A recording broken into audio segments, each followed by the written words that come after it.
Hey everybody, welcome back. I hope you're doing well out there. So in today's video, I wanted to do a little bit of a recap here of some of the major points and reasons I'm talking about what I'm talking about on the channel.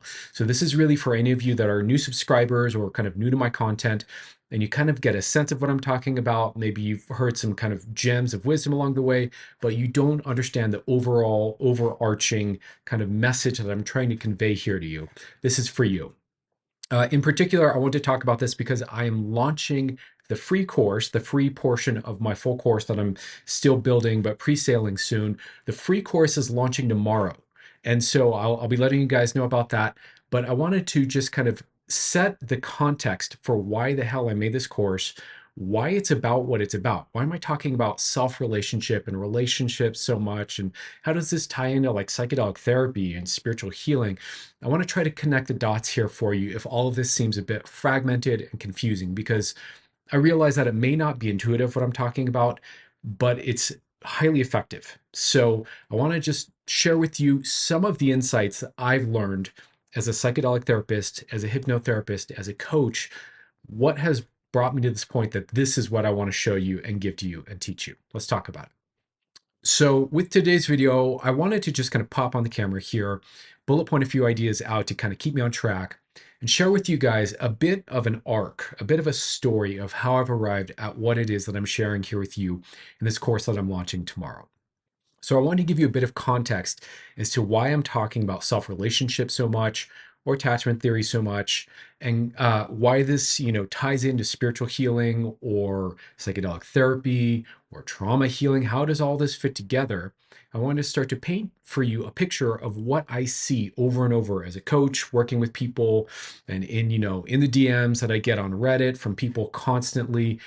There's a very clear picture that started to emerge for me over the last 4 years. And I want to start to communicate that to you because perhaps you see a little bit of yourself in this, or perhaps it clarifies something for you that helps you understand why it's relevant, to do this work, and why in particular it's relevant to learn how to relate to yourself properly and in a healing way. So the real basic idea here is that I've come to understand that attachment work and the way we are related to, and particularly the way we relate to ourselves, is a major key. It's a key that unlocks your nervous system's ability to heal itself. That's kind of the TLDR here. So, through this whole journey I'm about to describe to you, what I've come to discover is that self relationship is a major place where we have power, where we have control, because we don't have control over everything that happens in our lives, but we do when it comes to our self relationship, to our attitude, the way we think about ourselves. This is a major key that we have control over that can unlock our ability to heal. So I know it's repetitive, but saying it twice for emphasis here because I want you to really get that. So let's dive into some of the major points that I want to communicate here and just start to paint this picture for you of kind of how we got here. Why on a psychedelic therapy slash spiritual growth slash personal development channel am I talking so much about this? How does this all fit? How does this all make sense? So the first thing I want to kind of start with here is helping you understand that for most people who are struggling with mental health or struggling with blocks in life in terms of personal development work or growing up into a fully functional adult, or all the things that I commonly see, people with CPTSD, uh, the most common thing, the most common first sticking point is most people are struggling with their symptoms and confusing the symptom for the core issue, right? So I want you to think about this. Most people are looking at their anxiety or their depression and going, that's my problem. I need to fix that, right?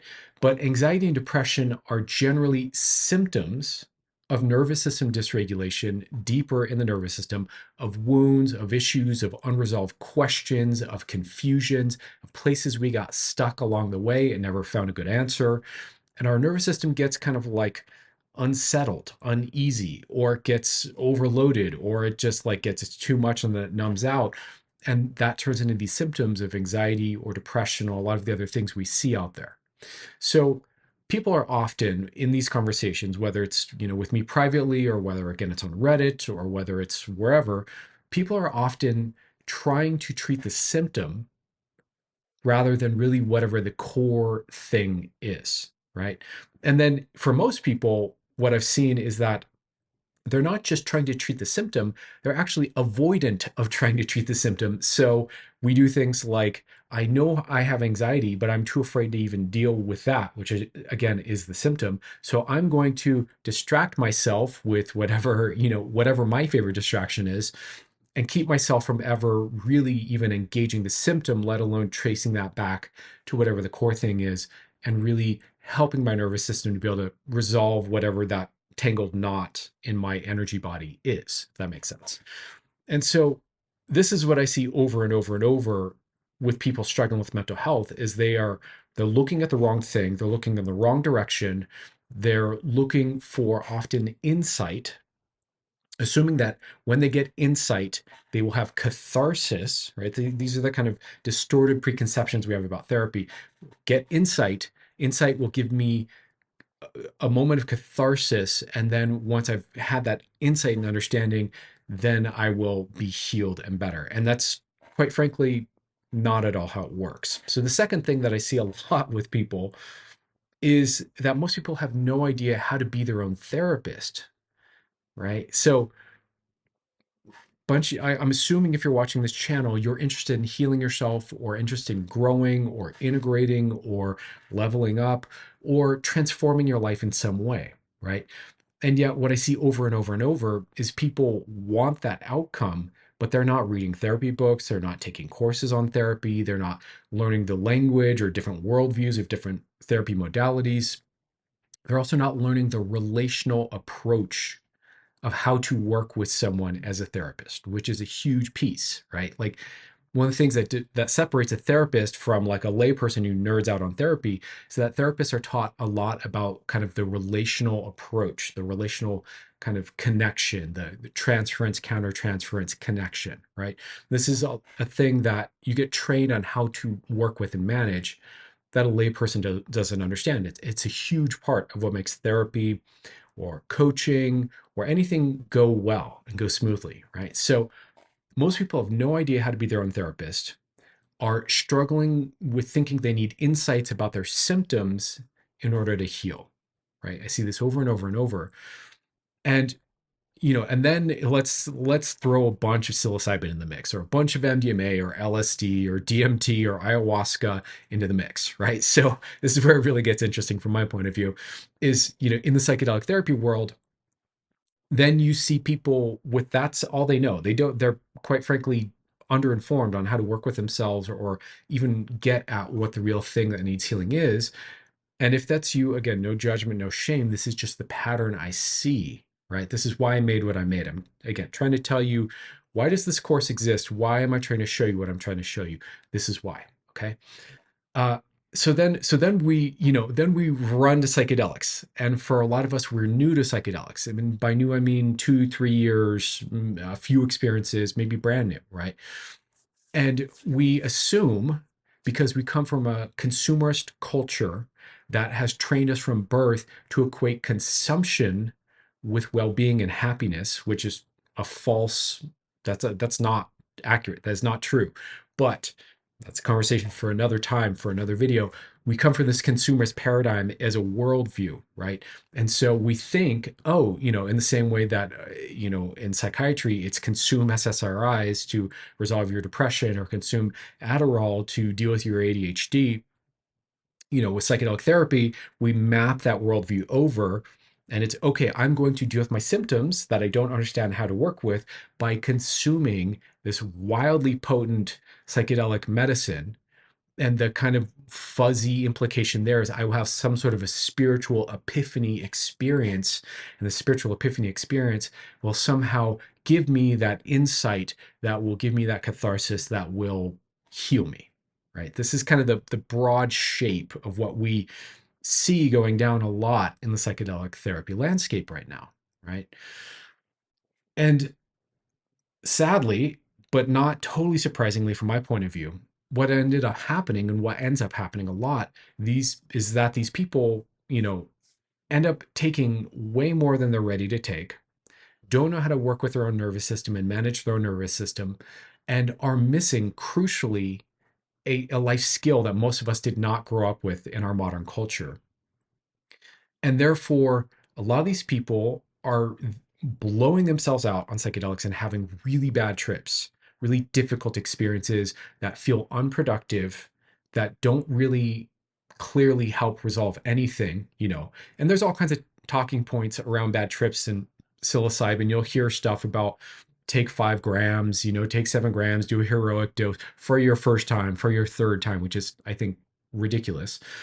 And you'll hear stuff like, oh well, all bad trips are useful and good, and these reframes that really, I think, are just noise. They're not really useful data for most people, especially early on when these people are trying to self-heal and feel better, and you just have this overwhelming, scary, like intense experience, right? So this is where a lot of people find themselves. And I kept reading account after account after account like this and getting clients like this who are like, please help me. I don't know what the hell I'm doing, but I need help. There's a lot of this going around. And it became really clear to me that, okay, there's a missing piece here. There's a way to organize all the things I know and have learned from my 30 plus years of psychedelic use and my time studying therapy and my time studying spiritual traditions and all that. There's a way to put all that together and help people here, right? Like what do people need in order to be able to successfully use psychedelics skillfully, to be able to actually do productive work when they're on the medicine, in other words, have a lasting, impactful healing experience rather than just like being a tourist through this weird landscape for our own internality here, where we're like, wow, that was interesting, and I learned some things, but nothing really changes a week later. Uh, how do we get people there? Because I know that's possible. So, what is it that I know that other folks don't know that needs to be in place? So, this is what I started to learn, right? This is what I started to look at and think about, because I'm like, okay, if people are not getting the results they need, maybe maybe there's something missing. So, while this was happening, I was also going through some underground guide training around how to support people around psychedelics, and learning how this school that I was studying from sees it and thinks about it. And I was told a few things here that really clued me in and kind of directed kind of where my attention was already. So one of the things that some of my teachers taught me is that what is coming up in a psychedelic session, whether the client is self-aware of it or not, is generally speaking going to be attachment patterning, attachment wounds, attachment dynamics, even maybe not wounds, but just dynamics, learnings about attachment that often the client will either project on themselves or project on the guide or therapist, or project onto the medicine itself, or project onto life and the cosmos or God, etc. So for a lot of people who are new to psychedelics and trying to heal themselves, there is this other layer of the nervous system that we are not self-aware of yet, which is actually where the wound is and actually what is communicating.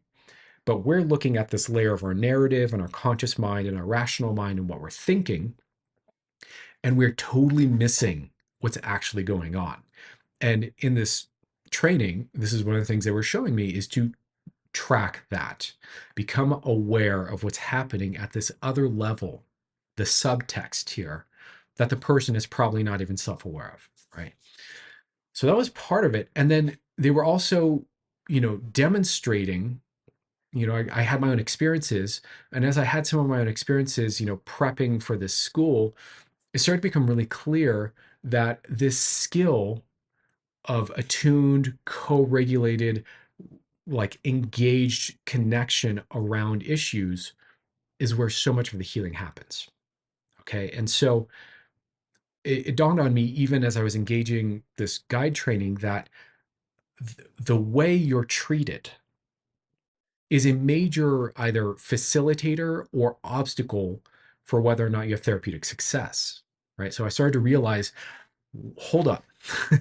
So I could be being supported by a deeply trained trauma therapist who's also an expert psychedelic guide, And if they are not treating me properly, it could still be a wounding interaction, and or the other way around. When I'm interacted with properly, even if we don't directly push for whatever the content is that I think is where the wound is, my guess, but the safety is there, the connection is there, the attunement is there, what ends up happening is often a healing experience, even if we don't directly address whatever the supposed wound is. And so it really started to dawn on me that a lot of people are missing the forest for the trees when it comes to healing. The first layer of missing the forest for the trees, of course, is looking at the symptom rather than the cause, and looking at, again, the whatever the modality is, or even before that, consuming a thing to feel better, right? I'm going to consume a thing to feel better, right? Then we get a little deeper and we get into, oh, well, it's the therapeutic technique and it's the modality and it's this approach. And we get kind of zealous about different schools of therapy, but that's not it either. Like, where the real magic is in the therapist really catching the right relational approach, or the subtle cues that the client's nervous system is communicating and expressing, and meeting that in an attuned, intentional, clear, healing, skillful way, again and again and again. In other words, sending safety signals at the level of relationship, of the tone of the relationship, right? And for me, this became this huge aha moment. And I finally understood what really is happening at the heart of all therapy, which is relating, which is that there's a relational interaction happening. And it dawned on me, of course, that what causes most people's trauma and wounding is also some relational piece. For a lot of us, it's being neglected, being alone through a difficult moment or process. Our minds turning in on ourselves and self-attacking with shame and blame and self-judgment, or getting mixed signals from, say, a caregiver, these kinds of things, or even just being in a society where you get, judgment and competition and shame and blame and dismissal and disconnect and lack of support and lack of being understood and all these things, right? All of that is so much of what constitutes the underpinnings of most people's trauma. When I'm working with them and as we unpack it and as I'm listening and letting them go where they want to go and show me and tell me with a wide open mind, that's the stuff. So much of the wounding is from relational stuff, right?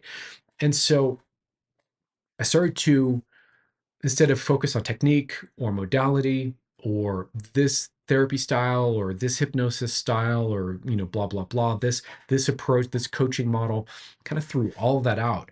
And I was like, what if I'm just a fucking really good human being in the places where it really matters with people? And lo and behold, people started having profound healing experiences. Okay. And then applying that again in the psychedelic context, even bigger, even more profound, right? And then I started to teach people how to do this for themselves, how to see in the way that I'm seeing and approach just at a relational level in a better way towards ourselves, and see if that didn't have the same effect that it was having for me of deeply regulating my nervous system. And sure enough, people are reporting, holy shit, I know what to do when I take psilocybin now. Holy shit, I feel right. I feel good in my skin for the first time in my life. Holy shit, I've been having trauma symptoms for 20, 30 years, and now they are decreasing and I'm feeling better and better and better. And it started to dawn on me that this I stumbled upon, kind of half intentionally, half unconsciously, stumbled upon this missing piece that I think most of us should have gotten in our early childhood, which is this internalization of a healthy self-relationship. But so much of how relationships are modeled for us around us is dysfunctional, is inside, the insecure spectrum of attachment, the, anxious, avoidance, and disorganized and all that. so much of that is how most people are operating relationally with themselves and with each other, that of course we're going to be patterned by that, right? And so there's this real missing piece of most people creating a healthy, loving, compassionate self relationship and knowing exactly what the behaviors are that generate that result, right? And so this is what I kind of set out to decode, again, so I could teach clients and so I could communicate this better. Because again, bringing this back to psychedelic, I know I'm kind of all over the map. Hopefully this makes sense. Inside the context of psychedelic therapy, this is what works. So, so I want you to wrap your head around this. There is there's a communication happening from the unconscious mind of each person to their environment, to the people around them all the time. There are little leaks and little subtle clues and things that are coming out from the unconscious all the time. Most of us don't know to think or see or recognize that. We don't see that layer of relating. So we gloss over it because we're just not tuned into it. We're not clued into what that is. And this is, you know, if we work with that in psychedelic therapy, you get results. That's where the healing is, right? So the wild thing about psychedelic therapy, and especially where it's at right now, is that there's no one way that it's done. There are multiple schools of thought. There are multiple schools of different approaches to therapy. In other words, a lot of trial and error happening right now and has been for a long time. And a lot of trying to, kind of shoehorn in certain modalities of therapy into the psychedelic space and seeing if it'll fit or not. And what they find is that a lot of the therapy modalities don't fit when you're high on the medicine because your nervous system is operating differently. And a lot of this stuff requires things from you that just feel fake or forced or weird or binding and constricting, and don't give you the room to access that current of unfolding life force, insight, energy, wisdom, compassion that's part of the psychedelic experience. And so, but there are things that work, obviously, because if we look at, for example, like a rock concert or a festival context where they have like a trip sit tent, like a Zendo kind of situation where people are taking too many psychedelics, they're having a freak out and they need support. There are techniques there. But what are the techniques that work? What are the techniques? They're relational.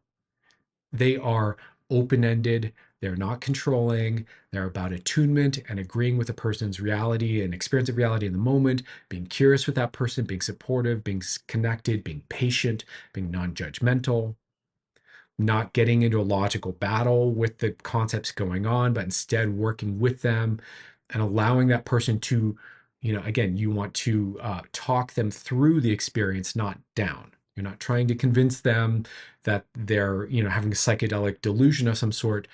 You want to support them by being there with them through it as an ally, right? So it's relational. That's what works when people get too high on psychedelics.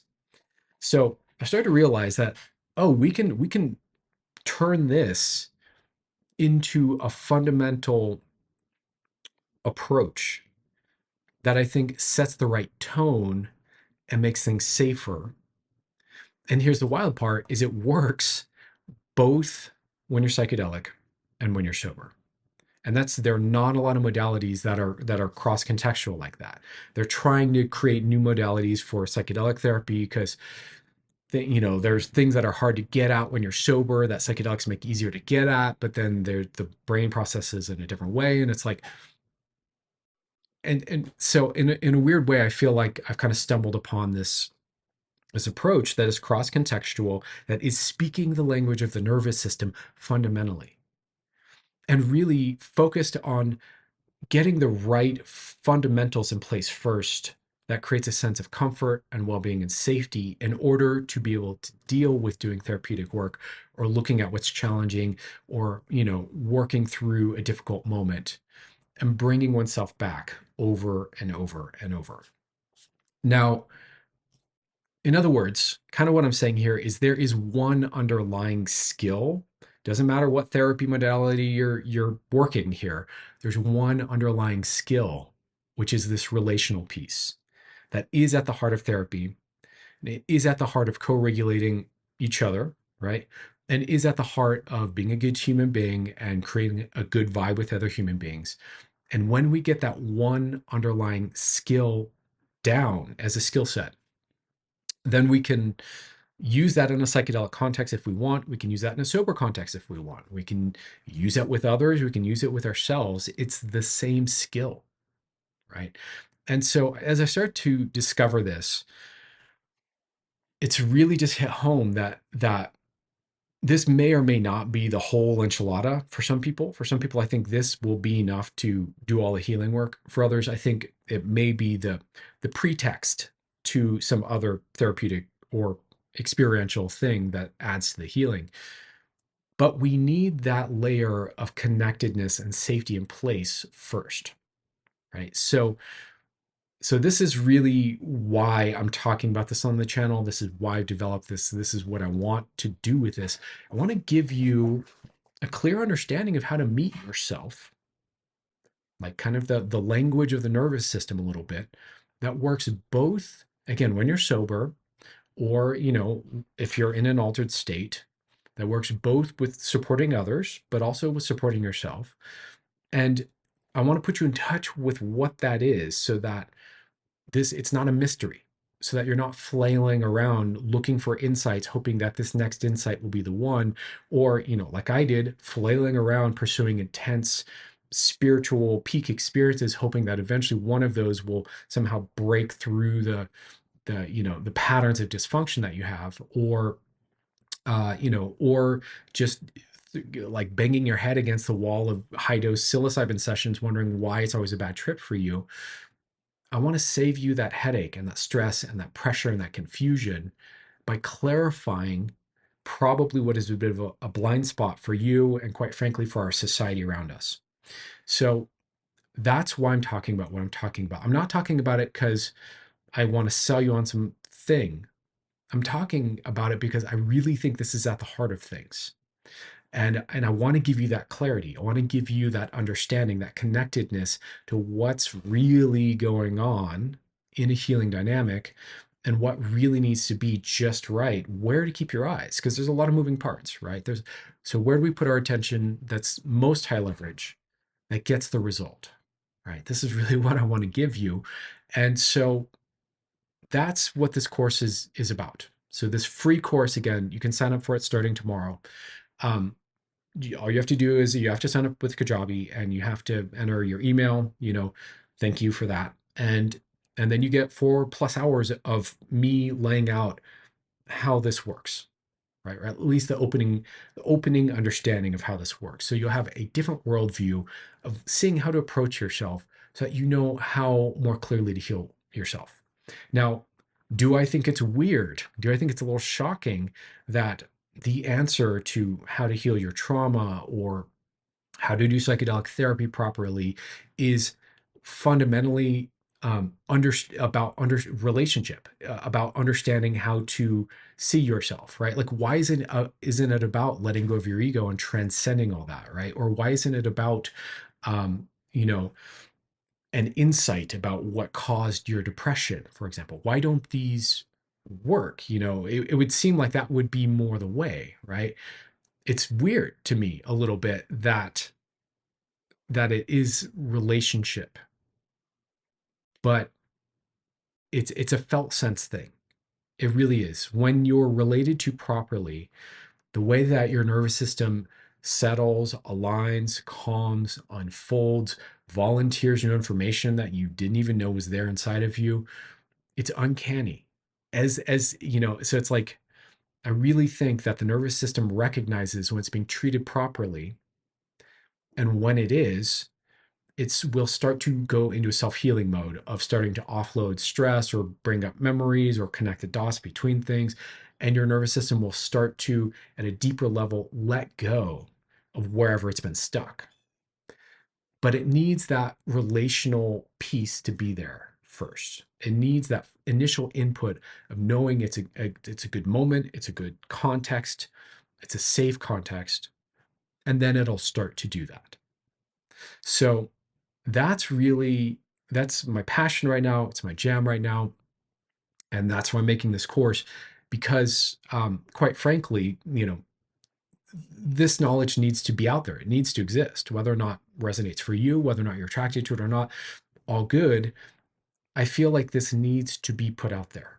It's like there's something here that's working that people need to see or know is an option or a way of approaching this that people don't right now. And what's wild is as you start to wrap your head around proper relating being a major input, a major key that unlocks the nervous system's ability to self heal, it becomes so obvious. And it's kind of shocking how much our society doesn't get it and doesn't see it. It's like it's weird, frankly.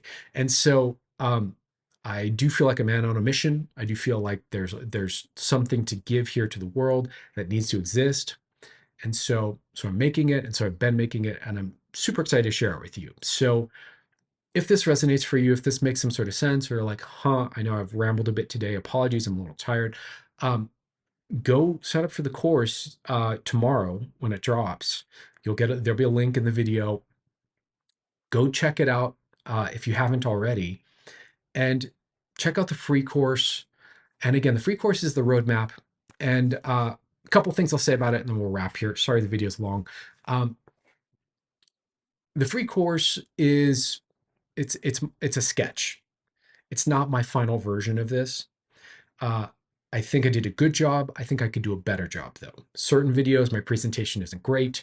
There are certain ways of organizing the understanding or articulating things that I think I could tighten up or improve or clarify, which I will over time.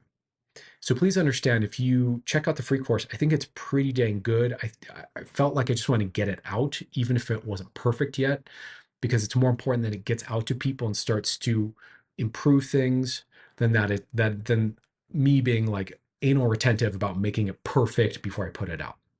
I think that's underserving the world, right? I would rather get the ideas out there, then we can refine them and sharpen and hone them together. So the free course, I'll be honest, is not perfect. And I'm okay with that. And I will be refining it over time. But nonetheless, it's still very good. There's still a lot of the way the ideas are put together are probably going to be very new for you. Some of it will be familiar, some of it won't be. And there's a lot of value there for you. So I would totally encourage you to go check it out. Again, it's free. All you have to do is sign up for Kajabi and put in an email address. You're good to go. And hopefully you'll start to consider this layer of your attitude and your relational approach towards yourself or towards others, and how this unlocks or can lock up and makes available or unavailable the capacity to heal. So anyways, I'm going to wrap the video here. Long video, my apologies. Hopefully there's something interesting or useful in here for you. Much love to you. Take care.